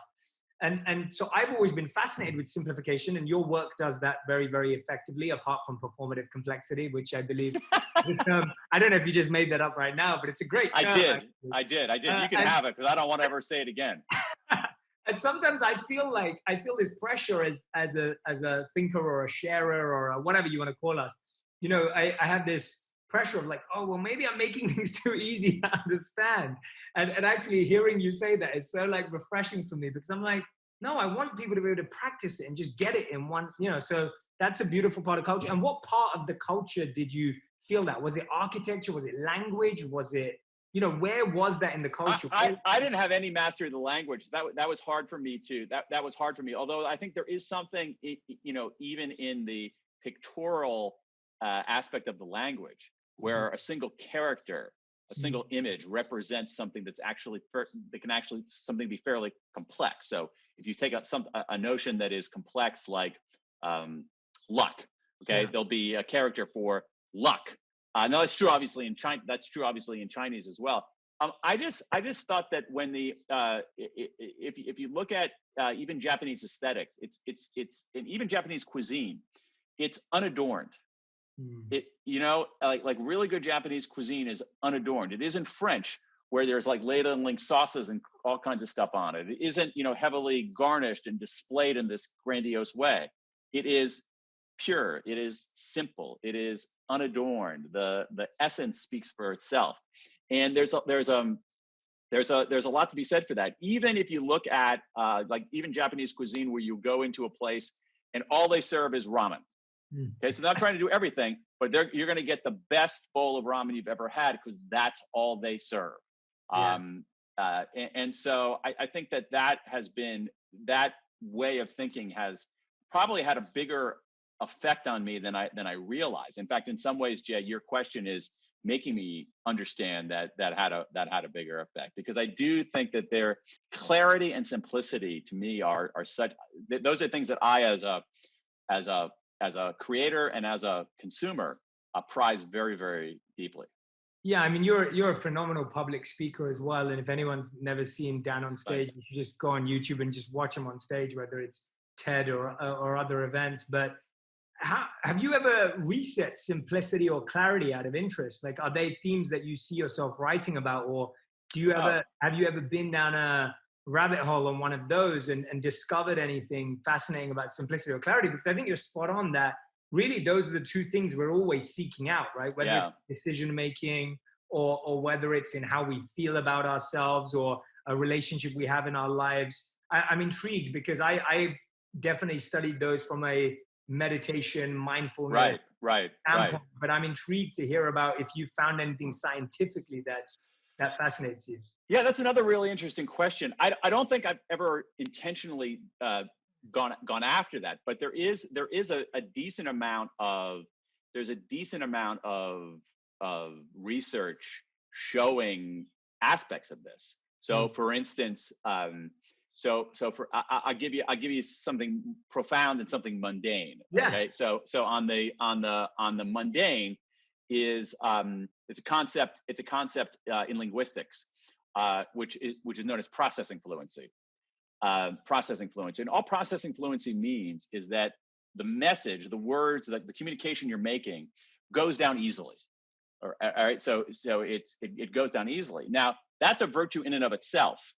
But one of the things that we know from linguistics and from some social psychology is that processing fluency enhances believability. Not only understanding, but believability. And there's a dark side of this, of course. And so what you see is that things that enhance processing fluency are effective in getting your message across. An example would be repetition. Okay, we know that like repetition is effective. Repetition increases people's understanding. It increases their believability. Now there's a downside. There's a downside to that. Even things like rhyming. There's some brilliant research showing that messages that rhyme are not only considered more understandable, but actually more believable. Alliteration, lists, and things like that. So we do know something from science that clarity and simplicity are obviously extraordinarily effective. That's the mundane. Rhymes increase processing fluency. Okay. I think the more profound thing is that when you look at, say, things like some of your listeners are probably familiar with the famous Grant study out of Harvard, where they followed a group of men. It was at the time it was all men. I think it was all white men graduated from Harvard in the 1940s, something like that. And they follow. I might be a little bit off in the years. They followed them through the course of their lives, checking, a massive longitudinal study. They also did it with, they later did a group of working class men, all men from Boston. And one of the things that you see from the Grant study is that, like what makes somebody satisfied, what makes somebody happy with their life. And it turned out that it's completely unadorned. It's Basically, do you have somebody you love and do you have people who love you? Period, full stop. That's it. Yeah. So the adornment that we were talking about in Japanese cuisine, that lack of adornment in Japanese cuisine, is that our the best lives in some ways are unadorned lives that are not adorned by the trappings of wealth or performative complexity or posturing or status seeking, but are the simplicity of, do you have people who love you and do you have people you love? Yeah, that is truly one of the hardest things to understand right now as well, because It's very hard to. I was literally speaking to on another podcast. I was interviewing Peter Diamandis recently, and he's Sure. obsessed with the future, and we're talking about how he thinks the world's improving and the future's changing, and like we could live on another planet, and we could do all this kind of stuff, and it's at the same time, I remember a couple of years ago I got to visit one of the blue zones in Sardinia. I don't know if you've come across blue zones at all. I'm sure you have. I know. I've actually there's a wine from Sardinia, a red wine. The grape, I'm spacing out on what the varietal is. I've actually gone out and looked and ordered wine from Sardinia because for that very reason. Oh, that's incredible. Okay, what a small world. So I don't drink, so I have no idea what that wine is, or those help you out. But yeah, so when I went there and I was I lived with some of the people in the town and the village, and I was looking at their lifestyles, and I also interviewed Dan Buettner, who talks about the blue zone. And it's, you look at that simplicity, and you look at that, that stability of like growing up in a village, farming the land, natural exercise, not needing to do any HIIT workouts or any weights exercises. It is really, really special to see that. And I like trying to entertain the paradox of what parts of our lives are better simpler, and what parts of our lives are better with some, and maybe complexity is the wrong word. Yeah. Maybe complexity is not even the opposite of simplicity. Maybe there's another great point. That's a great point. Element. Yeah, maybe there's another element to, like, not the opposite of simplicity, but a complementary, paradoxical version of simplicity that, because I find in and of myself, and I'd love to hear what you think, like, what I get fascinated about, excited about, is the correlation between simplicity and then strategy, right? Like simplicity and then like ambition or drive or focus. And I find like often today people may connect simplicity with laziness or lack of focus or, that, but you're speaking about a much more deeper, essential level of clarity. Yeah, I think that's right. It's interesting. There is it's an interesting, it's in some ways a linguistic question, no joke, about like, what's the right word to describe what you and I are talking about? Because I feel like you and I are talking about something, well, at least what I think is important and quite interesting, but our vocabulary, or at least in English, might be impoverished and doesn't have the quite right term for that. I think you used a really important word there, essential. It's partly about what is fundamental, and I do think that this idea that we know that simplicity and ambition can be easily twinned. No question about it. I mean, you mentioned that one of your guiding quotations was from Einstein, who was talking about simplicity, and he ended up, I mean, among his breakthroughs were something that is so profoundly complex that most of us don't understand it beyond the equation we memorized in 7th grade. Yeah, it's very true. It is very, very true. And that challenge is real. But talking of essentials, I do want to talk about, because I think this book is so essentially driven. So for everyone who hasn't read it, and I have recommended it before, we have this book, When, that I want to talk about. I think time is one of those things, how we use time, spend time, create time, what we make time for. Like, time is one of those things that, of course, is, and the way we use it, an essential part of all of our lives. And I think when we're talking about simplicity or clarity, I think one of the biggest things we lack simplicity and clarity on is time. And for me, I've definitely noticed how over life, especially when your book came out, I've tried to remove people from having to live their life based on a timeline. Or an expectation. And I realized that because my life went in a completely different direction, whereby I became a monk at 22 and didn't have my first job until 26. And today lead one of the most meaningful, fulfilling lives in the world, thanks to all my experiences. And so it's fascinating. There were times in my life where I felt like I was behind people that I should be in line with. There are times in my life where I felt I was ahead of people. There are times when I felt like I was trying to figure it out. And I think a lot of people usually feel like they're behind, ahead, or equal to. And that's kind of how we make sense of stuff. And that's why when this book came out, which I know was like maybe a year ago, year and a half ago, maybe even a couple of years ago now, it's, to me, I was fascinated that you were able to pinpoint, and go so deeply into time, which I always thought was so much more fluid. And so I guess the first question I want to ask you, and please take this wherever you like don't feel constricted at all, because I like what we're kind of co-creating right now. What fascinates you about time the most that you were so deeply drawn to actually write a whole book about timing? Yeah, so that is actually, I'm going to put the answer to that in more of the mundane category. The reason for it, the impetus for it, was just frustration more than anything else. It wasn't any kind of deep conceptual fascination. So here we are. I'm talking to you from this is my office here in Washington D.C. It's the refurbished one-car garage behind my house. I live there, like right there. And so I would come to my office and do work. And at a certain point, I realized, like, I'd have a to-do list, and maybe I would have appointments on the calendar, but I wasn't intentional at all about when I was doing stuff. Well, I would write when I felt like writing.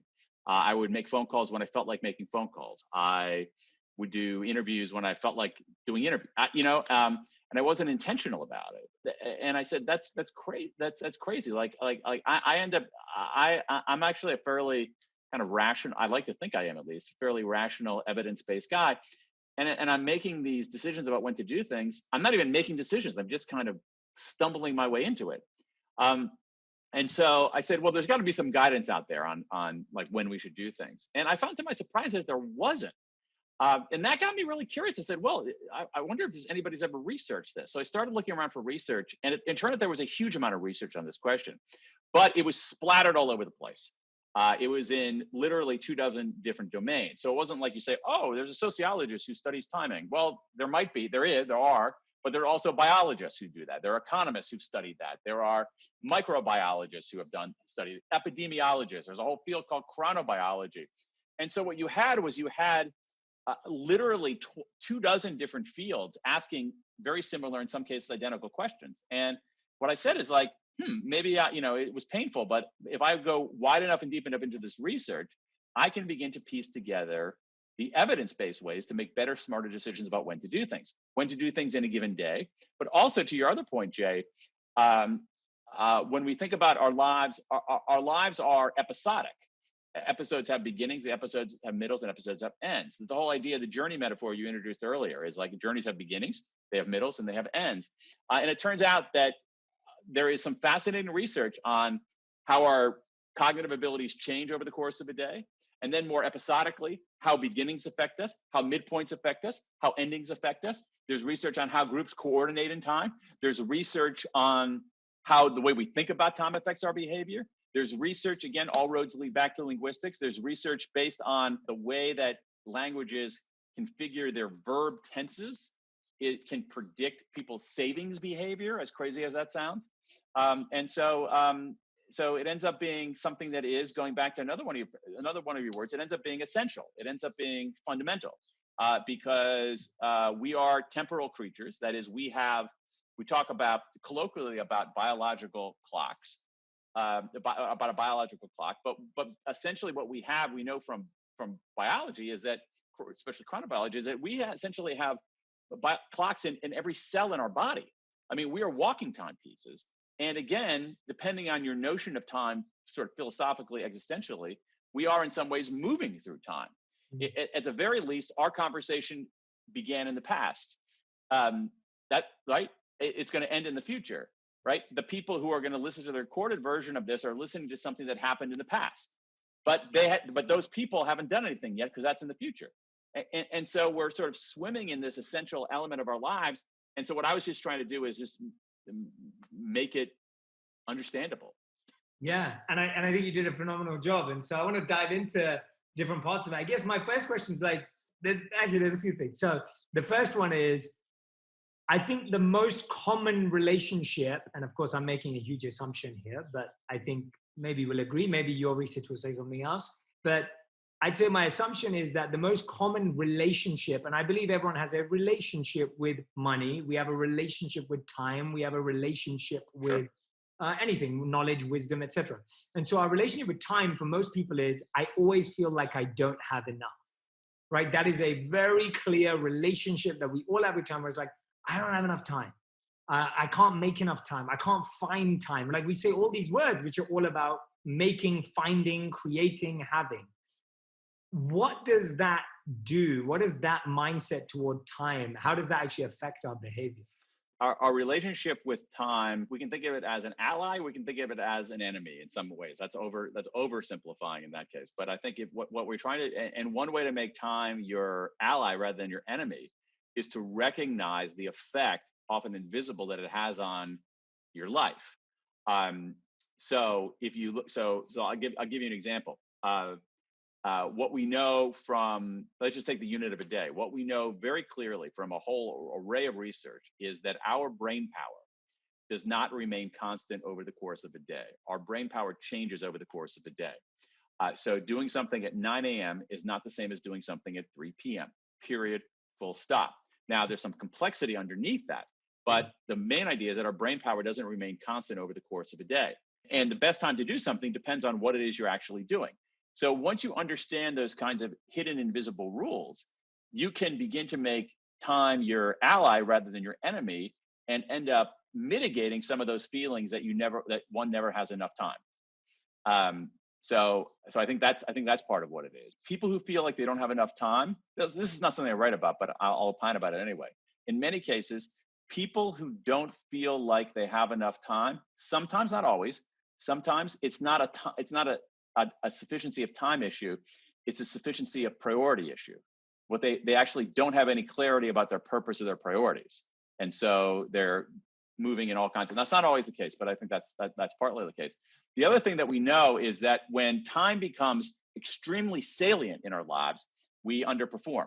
And I'll give you, in certain circumstances, or we're unhappy in certain circumstances. So a great example of that is in professional services, but particularly in the practice of law, is the billable hour. What we know, so if you are a lawyer practicing in a law firm, not working for the government or doing that, or a nonprofit or something, you bill yourself out by the hour. And so what you do is that you have, a way to, well, I'm going analog here, but you have on your computer or scribbled down an account of what you're doing, literally in some cases in 6-minute increments.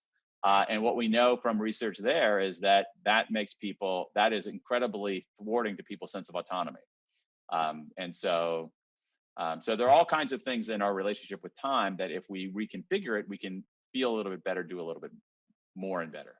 Yeah, that's spot on. I think that makes that answer and all the parts will make a lot of sense. I think the part that I get really interested by when we start talking about time in the way you just did now, where you talk about priorities, you're talking about the ally versus the enemy, and I love that. Is productivity even the goal of time? Because I feel like today, one of the biggest challenges that I get asked, at least, and maybe your children experience this, or maybe what I see outside in the world of social media, is a lot of people today spend a lot of time overthinking and procrastinating, and that's seen as a negative thing. And people are often like scared of overthinking, scared of procrastinating, or they judge themselves, and then they start getting into this kind of like, vicious circle and cycle of feeling like, oh, like I'm wasting a lot of time here. Tell me about what you found, or even your thoughts on productivity as a goal of time versus the effective use, if possible, of procrastination and overthinking. Procrastination and productivity. Okay, let's talk about what productivity is. I'm going to be literal this here. Productivity is the amount of units you produce over a given amount of time. Yep. So it is inherently time-based, because time is in the denominator of productivity. Okay, so again, I'm not sure that productivity is necessarily the best measure. I say that as a writer. Okay, so I could be suppose I wrote more words per hour today versus yesterday, I would literally be more productive. But am I a better writer? I don't know. It's probably, it doesn't matter. Like, what are the words, right? Yeah. And so in some ways, productivity is, the notion of productivity in that very literal sense is an artifact of our being an economy where we were producing identical mass-produced goods, and so efficiency was the highest value because everything was the same. And so what you wanted to do was, in a given denominator, make the numerator larger. Okay, that's how you increase. That's a way to increase productivity, or keep the numerator the same and shrink the amount of time in the denominator.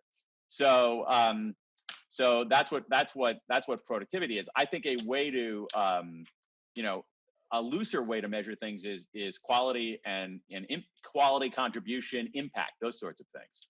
And certainly for certain kinds of professions, like being a writer, writing more words is no measure of my contribution to the world. Yeah. So if anyone's listening or watching right now and it's like, Dan, I just feel like I procrastinate a lot, I overthink a lot, yeah, and I waste time, what would be your response to that? Okay, so that's the productivity thing. Now let's talk about procrastination, because we know a lot about procrastination. Okay, two big ideas here. One, procrastination is not always bad. Okay, sometimes you're procrastinating for a reason, because you haven't worked it out, because you're still incubating an idea. Okay, so it's not inherently bad. It's not like all procrastination is bad. The second big idea here is that procrastination is basically, in general, the downside, negative procrastination is just an emotion regulation problem, right? It has nothing to do with time. It means that you are unwilling to confront something, and therefore are not, something is so disturbing to you that you would rather actually sabotage yourself than confront it. That in some ways you're making a quasi-rational decision, that the pain of confronting, man, can I really write this, is greater than actually not writing it in the first place. And so we know this from a lot of research. Procrastination is an emotion regulation issue. And so what you have to think about is, what is the emotion that you're avoiding? And is there a small step, is there a way in some ways to trick yourself into either confronting it directly, or to do something to just get yourself going, and that the action ends up confronting the emotion. But a lot of times, but again, in certain circumstances, it's hard to say. The fact that you're not ready to start is a signal that it might be a very, very positive signal. It could mean that, hey, I'm still incubating this. Yeah, that's a great answer.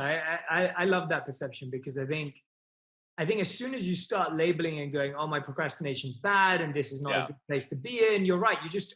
All of that is just avoiding the actual emotion, which is a signal or a sign or an alert that's kind of trying to get your attention, and you just keep putting it away. And I think what that leads to, and this is something which I found fascinating in the book, it's like starting things. Like, I feel like, knowing when to start a business or knowing when to start a project is like the hardest thing in the world. And I'm sure you get asked this a million times, but like, tell us about the research behind starting something and what you found was most critical there. Again, there's very rarely prospectively a perfect time to start something. All right. But there are ways to give ourselves a little bit of a different a little bit of a psychological edge. And this is the work of Katie Milkman, Jason Reese, and Heng-Chen Dai. They did it at Penn, University of Pennsylvania. And they had this idea of what they call the fresh start effect. And a way to understand the fresh start effect is like this: that certain dates are what social psychologists call temporal landmarks. That is, they stand out in time the way a physical landmark stands out in space. So again, back to the journey metaphor. You're navigating your way. You're trying to find your way. Oh, there's a landmark. I know where I am. Oh, there's that building. I have a sense of where I am. Temporal landmarks are navigational tools in some ways. But certain temporal landmarks have a peculiar psychological effect. What they do is essentially they operate as kind of a restart. What they say is that on certain days that are fresh start days, you essentially relegate your previous bad self to the past and open up a fresh ledger on your new self. All right. And so there's certain days that actually you're more likely to start something, and you're more likely to succeed while starting it. So what does this mean? Let's be concrete here. you want to start something, you're probably better off doing it on a Monday rather than on a Thursday. You're probably better doing it on the day after your birthday rather than 3 days before your birthday. You're probably better doing it on the first day of summer rather than 3 days before the first day of summer. Let's say you're if one is a religiously observant, the day after or the day of a religious holiday rather than 4 days before that religious holiday.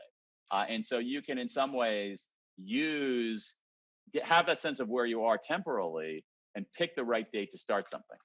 Yeah, I can so relate to that. And my problem is I'll try to start something on a Monday, I'll fail on Tuesday, and then I wait till the next Monday to start. Okay. Okay, so that's a mixed bag. Yeah. That's a mixed bag. It depends on how deep the failure was on depends on how deep the failure was on Tuesday.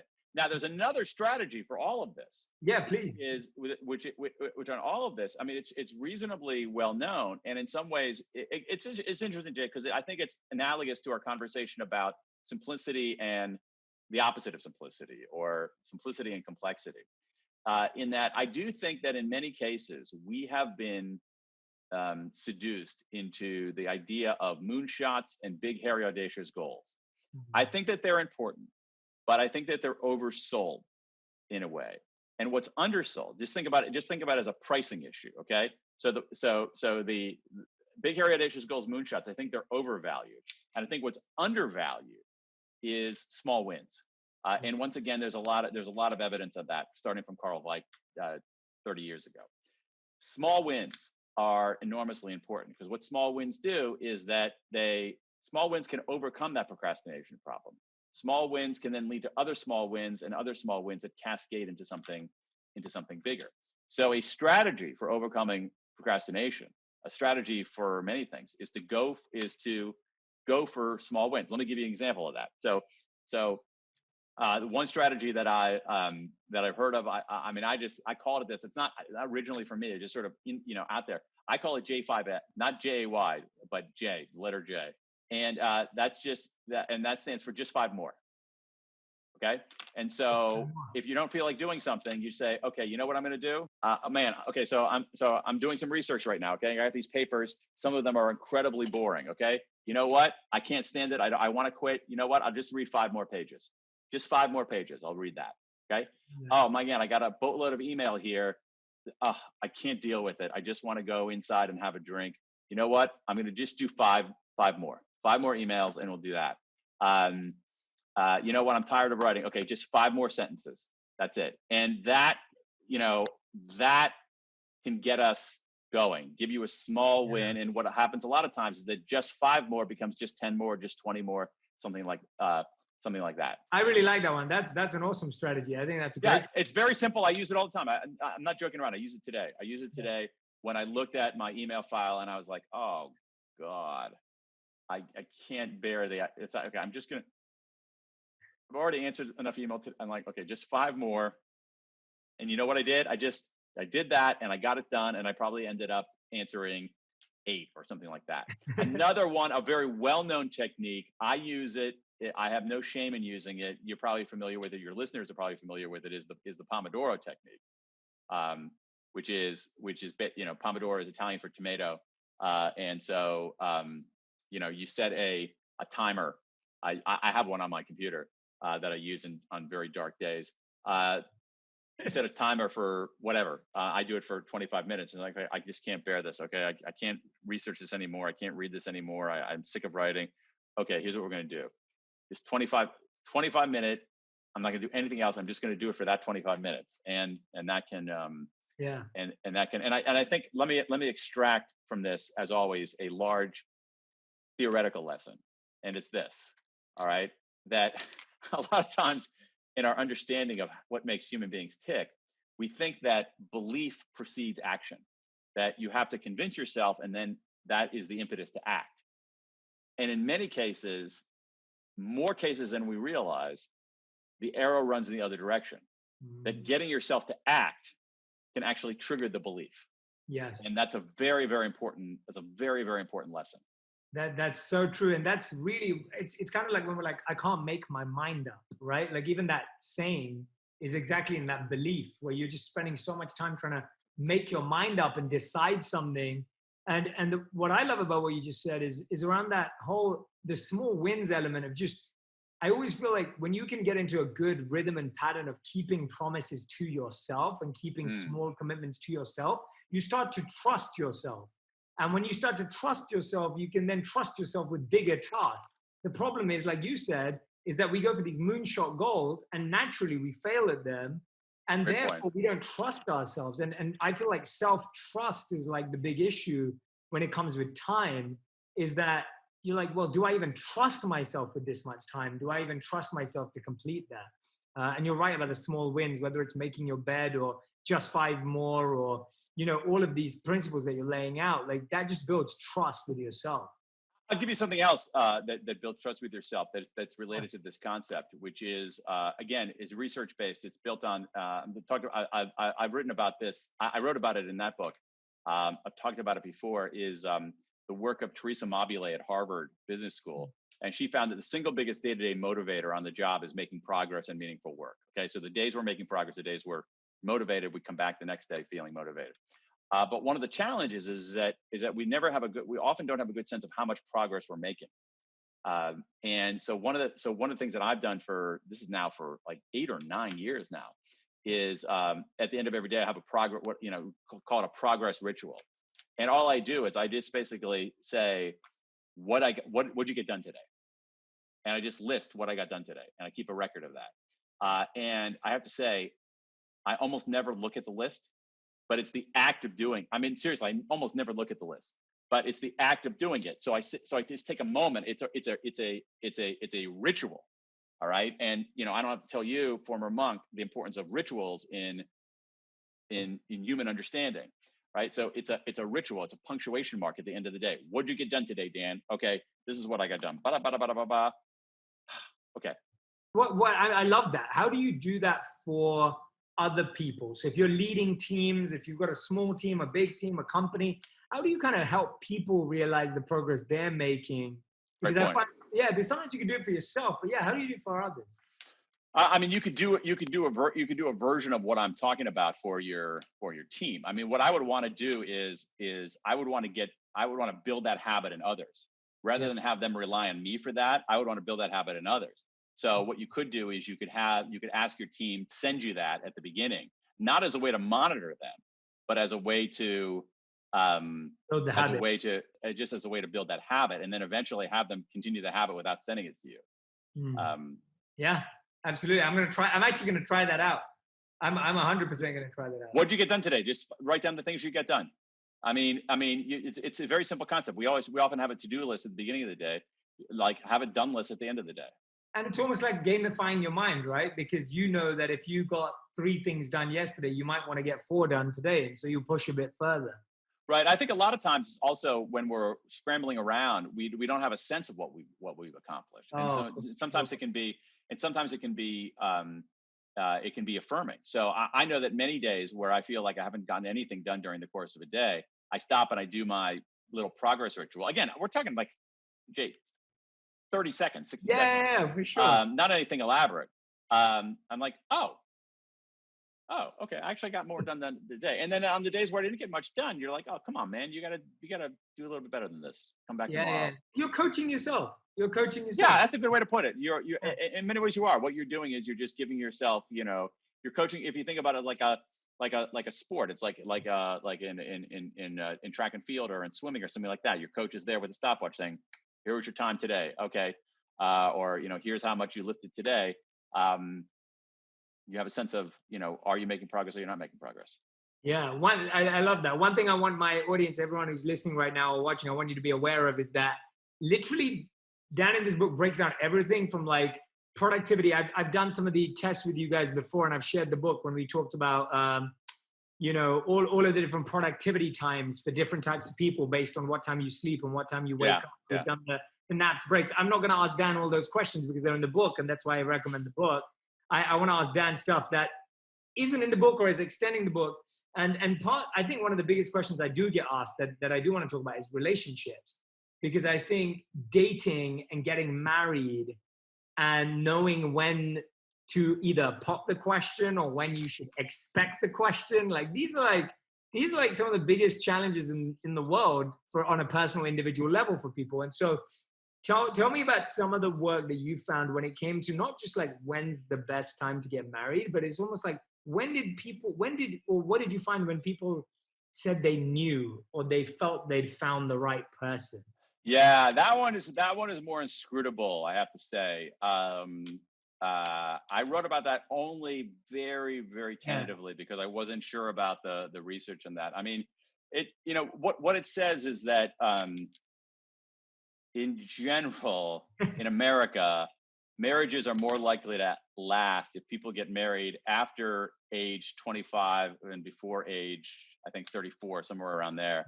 But again, that doesn't mean if you get married at age 35, you're going to get a divorce. You get married at 28. It's just like there's a slight effect there. There are some interesting effects on, especially in America today. People with more formal education are more likely to get married and stay married. People with less formal education are less likely to get married and less likely to stay married if they are. And there's also seems to be an effect, whatever your level of education, on getting married after you complete your education rather than before. But again, I don't think you take those large population insights to make a decision about whether you're going to spend the rest of your life with someone you love. I can recommend a book that is, one of the leading scholars of marriage, really the social psychology of marriage is at Northwestern. His name is Eli Finkel. He wrote a very good book called The All or Nothing Marriage, about how marriage has changed. So a lot of what we know about healthy marriages, and also how marriage has changed in America over the last 200 years. It's a really, really, it's a very, very interesting book. All or Nothing Marriage. Yeah, The All or Nothing Marriage by Eli Finkel, which and there's a lot of really good research in there, and there's some relationship advice in there too. Among the most important things are, what do you attribute to someone's inherent personality, and what do you attribute to circumstance? So if your spouse snaps at you, say, do you say, "Oh my God, my spouse is the biggest jerk there ever was," or do you say, "Oh, my spouse is having a bad day"? And people who make the attribution that it's circumstantial, not surprisingly, end up better off than people who say, attribute the behavior to someone's inner jerkiness. Right. Yeah. No, it would be fascinating also to look at things like amount of time couples spend together, but amount of time couples spend arguing on useful arguments, maybe too. Yeah. So, yeah. There's other research out there. There's a guy I'm spacing out on this. There's a guy named Gottman, I think. Yeah, John Gottman. Yes. Yeah. He's done some research on marriage, and this is not surprising. One of the biggest things that you see is, if I'm characterizing it right, is not arguing per se, but how people argue. Yes. And so somebody has to do with the attribution. The other thing, one of the biggest signals, I think, in Gottman's research is when people express contempt for their partner. Not surprisingly, that's a marker of things gone awry. Yeah, you're right. He talks about learning how to fight is the number one skill needed in a relationship, not knowing how to plan date night or how to, just how to communicate, but how to specifically fight. And really useful. One thing I want to definitely dive into today is around this, and you talk about it in the book, is about, when's the right time to end something? Because I think we're always fascinated about it, and we talked about that, like, when do you know when you should start something and when's the perfect time to start? Yeah. I think one of the things we're not very aware of when it comes to business, work, leases, whatever it may be, is ending. What have you learned, and not just in the book, but what have you learned from just your own life and experience, and just like when you found is the right time to end something? That's a harder call to make. I think it depends a lot on the circumstances. One of the things that I do know for sure, though, is that endings are much more important than I realized before I did this research. That endings have a profound effect on our behavior. Endings have a profound effect on how we remember entire experiences. So, famously, this is fairly well known, is that how an experience ends has a disproportionate effect on how people remember the entire experience. James Dean, you said. Yeah.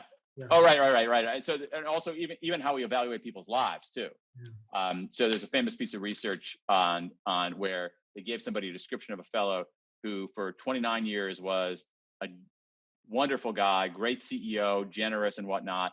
And then in his 30th year, he became a jerk and then unexpectedly died. And they said, they had people say, how moral of a life did that person lead? And then they had a different set of group people evaluated a different character. This character was a total weasel and jerk for 29 years. In his 30th year, he decided to become a good guy, being more generous, and then he suddenly died. And so what they found was that someone who was a good guy for 29 years and a jerk in his last year was rated as a slightly less moral than someone who was a complete jerk for 29 years and happened to be a good guy in his final year. So how something ends has a big effect on us, on how something ends has a big effect on how we remember it. How the presence of ending has a big effect on our motivation. So when we see the end of something, we end up kicking a little bit harder. So a way to get yourself off the dime in certain kinds of procrastination situation is to impose an ending. But endings matter a lot. And I think that one of the things that we need to do in organizations and our family lives and whatnot is mark endings and establish rituals around endings, because that ends up being a deep source of meaning for people. Yeah, great answer. I love that example. That's super powerful. And I think everyone needs to think about that, because often it's like we put so much, what you're saying and what I'm learning from is, and you're so right, and it's only hitting me now too, is we put so much effort into starting something, like so much effort, like whether it's a business or a relationship or whatever it is, like we're excited and all these enthusiasm. And then when you break up or you end a business or you reject someone or someone gets fired or whatever it may be, that process is always handled really poorly. Yeah. And that's actually what people remember. Absolutely right. Yeah. And that's scary to think about when you think about that for a moment. But anyway, you have been amazing with your time, Dan. I'm really, really grateful. I could talk to you for hours and hours and hours. You're literally... it's a fascinating conversation. Yeah, no, it's absolutely brilliant. And I hope we can continue to talk offline as well. I'm going to end with what we do, which is 2 rapid fire rounds. They're super fast. You've got to fill in the blanks for this one. So these are just fill in the blanks. So time, are you ready? Yeah. Awesome. Time should always be on your mind, but not obsessing your mind. Okay, good answer. Okay, second one, taking breaks. Taking breaks is one of the most powerful bang for the buck things you can do for your mental, physical, and professional well-being. Yeah, and it's all in the book, everyone. So just, there's a whole breakdown of breaks. Number 3, every day I must. Oh, interesting. So I'm gonna interpret that as, when I say I, meaning I, Daniel. Yes. Every day I must contribute. Okay, I love that. You excel in your career when? So this is about other people. Yeah. You know what? I'm going to use the same word here. Other people. So people excel in their careers when they contribute. I love it. Brilliant. Okay, these are your final 5. These are answers in one sentence. All right, I'm sweating now. Or one word. Yeah. Okay, ready? Got to make it to the end here. Yeah. Absolutely. So the one lesson you feel helped you the most throughout your career? Not caring what other people think about me. Great answer. I love that. What do you want to leave your kids with that you didn't have growing up? A deep and unshakable work ethic. Nice. Okay. If you could create a law that everyone in the world had to follow, what would it be? Okay. I'm going to show my American Midwestern roots here. Say please and thank you. Nice. Great. Awesome. Okay. 2 more questions left. 4th question. What is something that you know to be true that many people disagree with you on? So something that you're so sure about that a ton of people will be like, nah, Dan, you're totally wrong.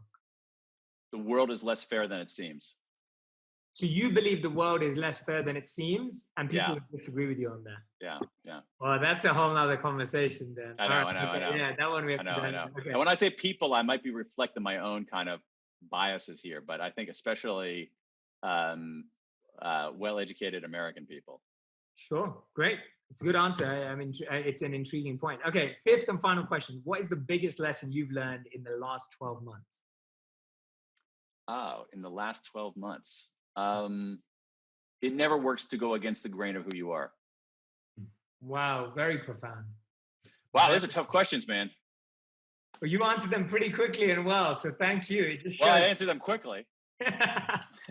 I love it, Dan. This is so brilliant. I really hope we get to meet in person. Yes, that'd be wonderful. And thank you so much for doing this. Everyone, Dan's got a ton of great books. To Sell is Human, Drive, A Whole New Mind, When. Go and dive into these books. They're absolutely incredible. He's an incredible storyteller. I mean, incredibly accomplished. I can't even start, but I'm just grateful that Dan took this time to be with us today. And I'm grateful that you had me, Jay. It's been a lot of fun. Oh, for sure. Would you like to direct anyone anywhere in your world and life about anything exciting that you've got going on? Folks can check out my website, danpink.com. All kinds of cool stuff going on there. Perfect. We'll put the links everywhere. Thank you so much, Dan. This was fantastic. It's been a lot of fun. If you want even more videos just like this one, make sure you subscribe and click on the boxes over here. I'm also excited to let you know that you can now get my book, Think Like a Monk, from thinklikeamonkbook.com. Check below in the description to make sure you order today.